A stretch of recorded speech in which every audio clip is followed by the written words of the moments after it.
and dirt. Let me start at the beginning. Now, almost all these stories revolve around one sibling, the pyromaniac of the family, my oldest brother, Brody. Now, before I decimate my brother's reputation, slander his name permanently, and ensure that he's never allowed within 500 feet of a lighter ever again, let me just preface with this. I love you, Brody. Our journey begins when Brody was 3 years old. I remember it like it was yesterday. Except I wasn't even born yet.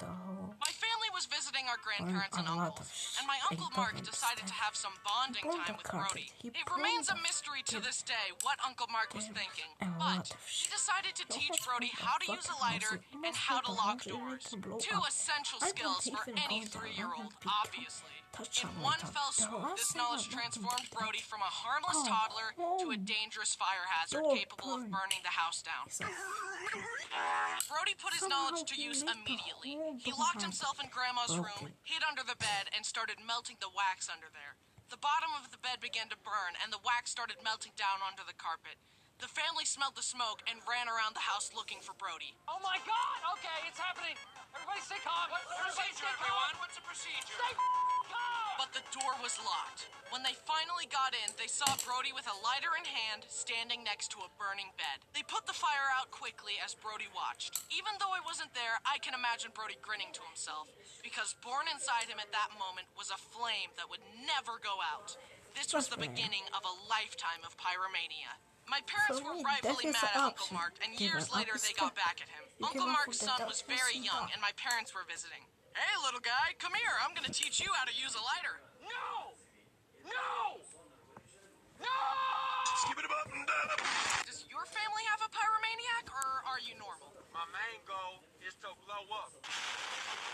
The next incident happened 1 year later. The Brody funny was thing 4, and is, I I remember it like it was yesterday. Except I was still not born yet. Mom was outside the house talking to a friend, and Brody was inside unattended. He decided that he wanted a hot dog. He had seen... Let's just tell you something really funny. You know, bread. He's 4 years later. The funny thing is, I burned it. And trying to take the bird, I just a little piece off. I found that the bread regrowed some fucking way.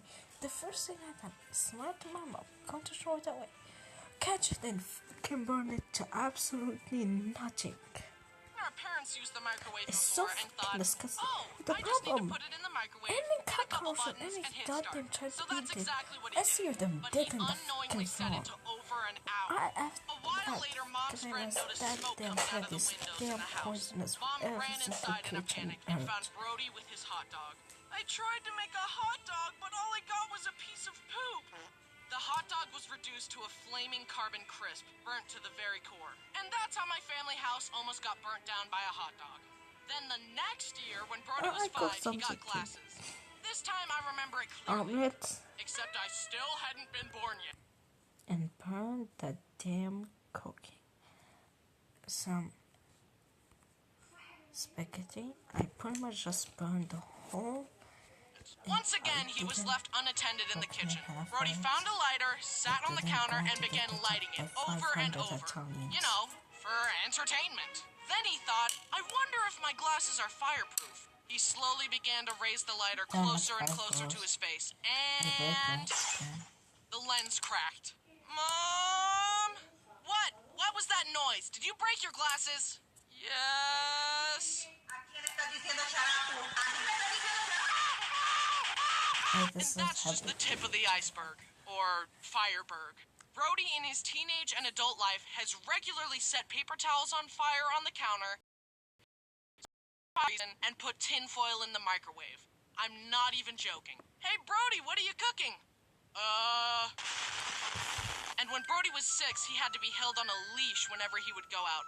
Yeah, he was one of those kids. However, even the leash could not contain his chaotic nature, because somehow, in one day, Brody set off a car alarm, an elevator alarm, and an airport alarm. If you haven't figured it out yet, let me just spell it out for you. Brody was a menace to society. He's still a menace, but his wife keeps him in check. Most of the time. Now, all these stories were about Brody, but this isn't Brody's channel. Now it's time to talk about how I started a fire. But at least it was an accident, unlike Brody, who set stuff on fire on purpose. Also, all Brody's stories happened when I was just an unborn soul vibing in the quantum abyss. I kinda miss it. Anyway, on to my grease fire story. Yeah, At this point, I had finally been born, and I was about... I'm burning shit like that. I'm trying to kick some Indomies, but I cannot burn it into absolute charcoal. We use that charcoal to cook some meat. That's kind of cool. And yeah, that's fucking Start a family recipe with my roommate Dallin. The chicken was defrosting and it was almost ready. So I put some oil in a pot and set the stove on. We just don't defrost it with fire. We just put it. We planned it and just put it for, and it's going to defrost in here.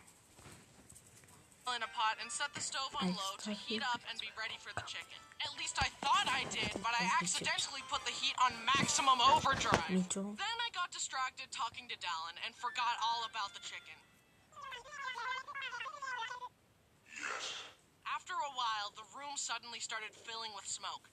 I wonder what that could be. We looked and saw a plume of smoke coming from the pot. As I ran over to try and fix my horrible mistake, the smoke caught fire and blazed forth an eerie orange glow. I am better cook than him. Somehow. I saw into